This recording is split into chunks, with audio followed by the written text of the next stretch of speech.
Welcome to the Fearfully and Wonderfully Me podcast, a podcast designed to help you increase your influence, develop your leadership, and maximize your results.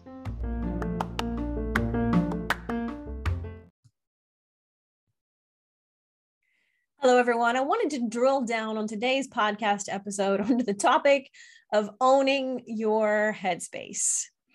And the reason I think that this is really resonating with me right now, I was writing in my journal just a couple weeks ago, and this thought occurred to me. Your body is like a computer, right? And your thoughts are like the computer program that tells the computer what to do. Now, if you've ever done any type of coding or computer programming or anything like that, you probably know that kind of concept really well. But basically, essentially, a computer cannot do anything except what it's programmed to do. So if it's not doing what it's supposed to do, we have to go back and look at the program, look at the directions that tell the computer what to do.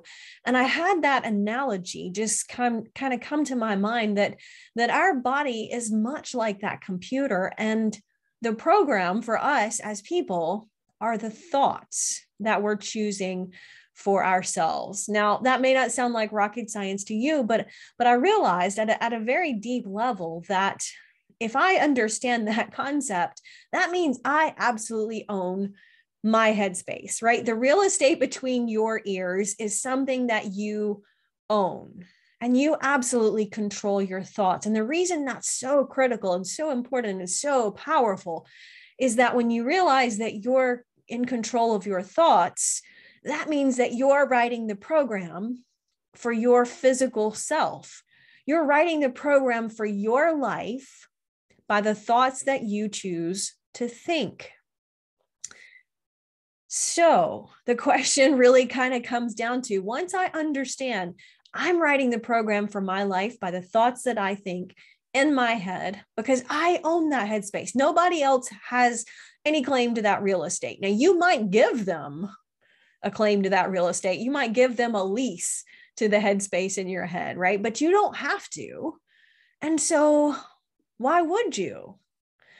Because once you realize that that's your real estate and you're the one in control of writing the program for your life with the thoughts that you choose, then it's really critical to think about, well, who or what am I letting influence those thoughts?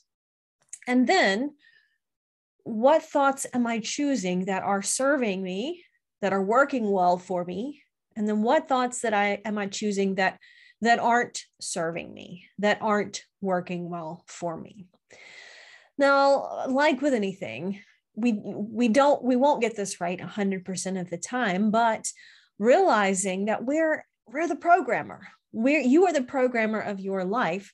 And the trick is to really, number one, identify when your thoughts are not serving you in a specific situation. Now, how this plays out in relationships, for example, is, let's say your significant other and you're home on the weekend and you've had a long, busy week at work, and so you're stressed, and your significant other, your spouse, has had a long, busy week and stressed, and there's chores and the kids have ball games that somebody's got to be there and to take them to, and you're tired and you just really would like to just sleep in on Saturday, but you got to go buy groceries and do laundry and get the kids to football practice or basketball, and all of these things on top of the busy week. You worked all week, you worked long hours, you didn't get time to go exercise, whatever. So let's just say that you're in that moment kind of stressed out a little bit. And for whatever reason, your significant other says or does something that just rubs you the wrong way. And, that's happened to all of us. It's just a fact of being in any relationship with someone where you're, dealing with them on a long-term basis, a regular basis, and spending time together. Sooner or later, one of you is going to do something that the other person doesn't like, or say something that the other person doesn't like. And so in that moment, what happens a lot of times is that person says or does something that we don't like. And so we instantly tell ourselves a story about why they're doing it. We try to rationalize or justify their behavior based on a story inside our heads. Now, the problem is that story inside our head is usually not right. It's usually not accurate. Most of the time, it's not even close because we see the world as we are through our frame of reference. We don't see the world as it is. We see it from our rose-colored glasses or our blue-colored glasses. And that person might be acting out of green-colored glasses, so to speak.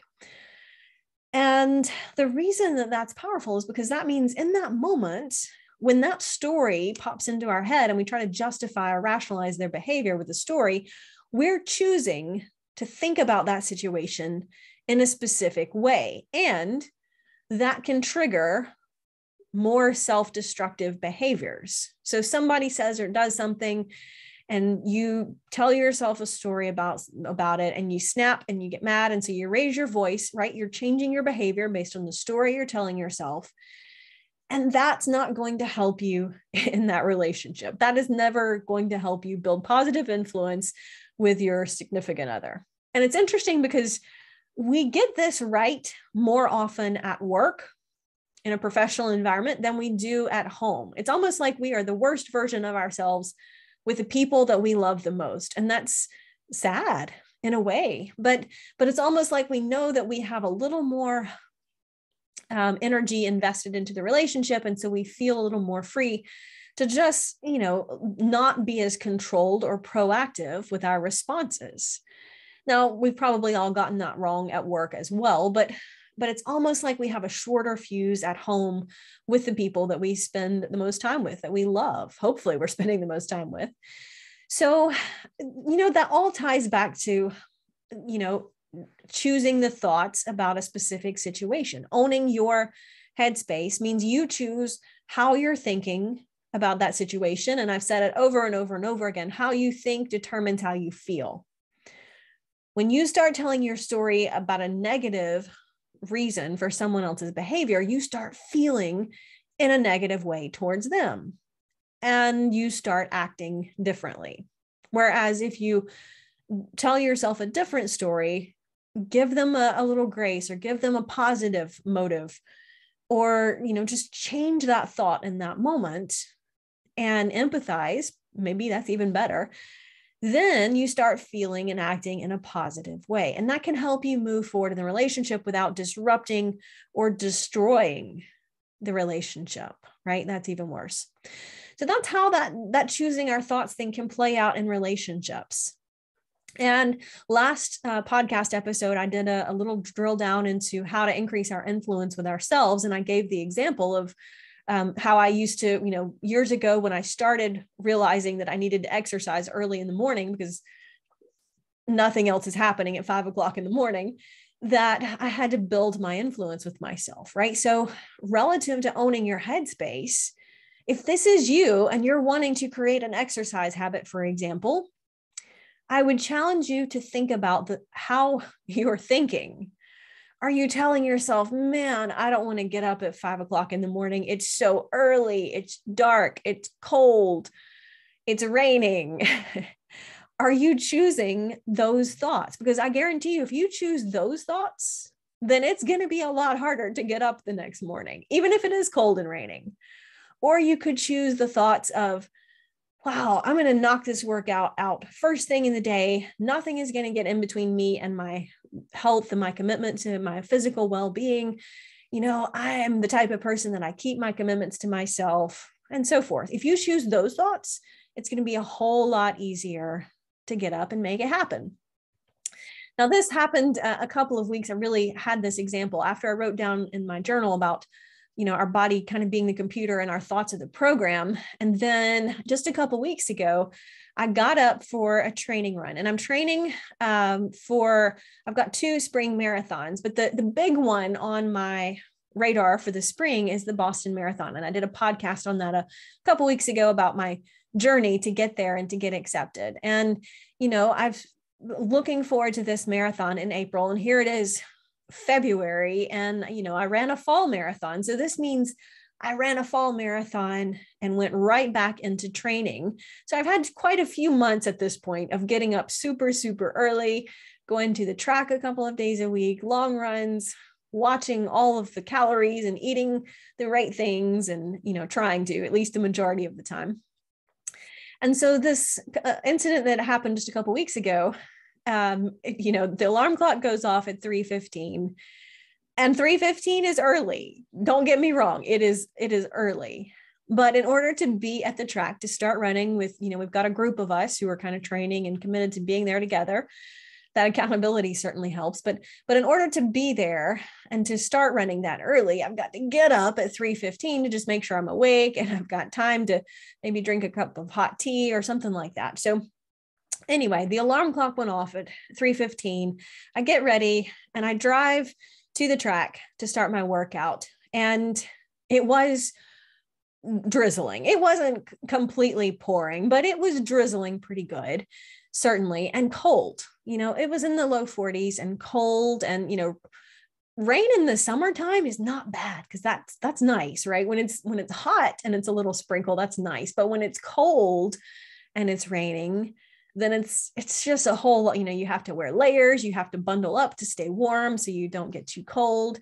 So there's just a whole lot more that goes into it. Not to mention, I think the hardest thing is getting out of the car.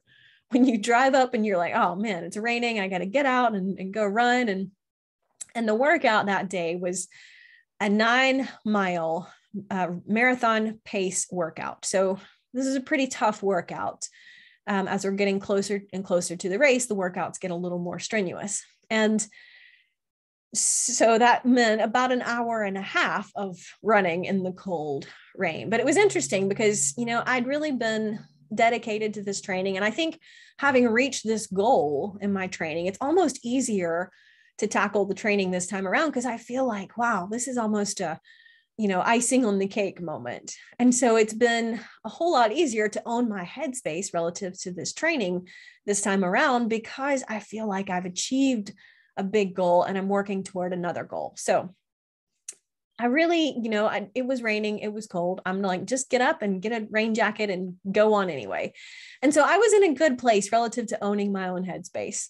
And one of the other people in the group, I said, as everyone arrives, we greet each other. Good morning. How you doing?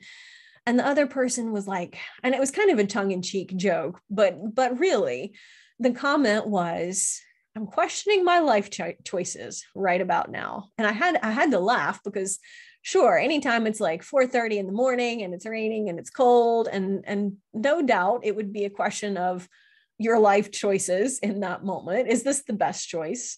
Particularly when, you could be running on a treadmill and it would be perfectly dry, right? So it's, it was kind of a tongue in cheek and we all had a laugh about it. But I thought about that because you see, I don't want to give that negative connotation, if you will, any headspace. I don't want to give that any real estate in my head. I'm not going to, because I don't want to start to feel negative about this upcoming workout. I mean, it's okay to make a joke and laugh, and we all do, but I'm not going to focus on it. I'm not going to dwell on it. And so in that moment, when someone says something and that thought is like, ooh, should I be questioning my life choices right now?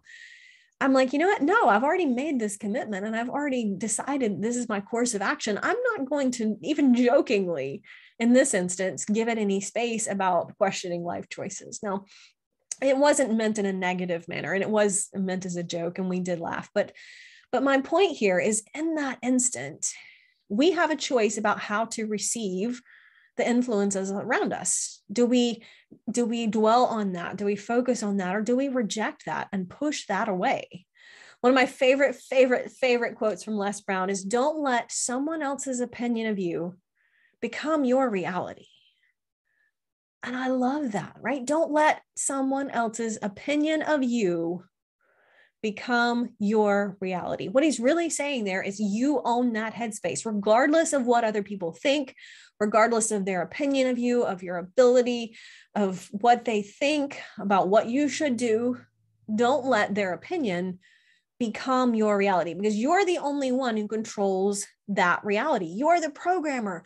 You get to write the program. Don't let somebody else write your program. Right. And that's what I mean when I talk about owning your headspace. That's what I'm saying, is that sure, people will say things or do things, or you'll read something, or there's so many influences out there that can influence you in a negative direction, but you don't have to let it derail you. You don't have to let it get you off course. You might be committed to healthy eating and this commercial comes on TV and it's like the most yummiest, cheesiest pizza with full of cheese and fat and carbohydrates and all of the bad things that you're like, oh, I'm trying to not eat that right now. And this wonderful commercial comes on and it just looks so good. And doesn't food always look better on commercials than it does in real life anyway? I don't know how they do that, but regardless of when that happens, you don't have to give that any headspace.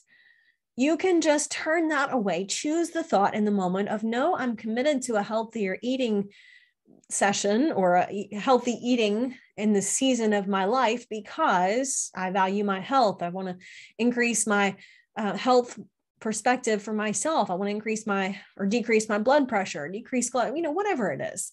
If you're committed to it, when that negative or potential derailing influence happens, you're going to push it away and choose to think about why you made this commitment to yourself to begin with, or choose to think about whatever it is going on in a more positive way, right? You're writing the program. And it's going to be very easy for other influences to kind of come in and try to derail that progress or, write a little custom code in there that says something else. And you're like, no, I'm not going to give anybody else the keyboard to write my computer program. This is my life. This is my potential. These are my results in my life. And I'm not going to let anybody else derail that. So back to Les Brown's quote, don't let someone else's opinion of you become your reality. Right? It's your reality and you've got to own it. Only you can own it, but you can own it. Until next time.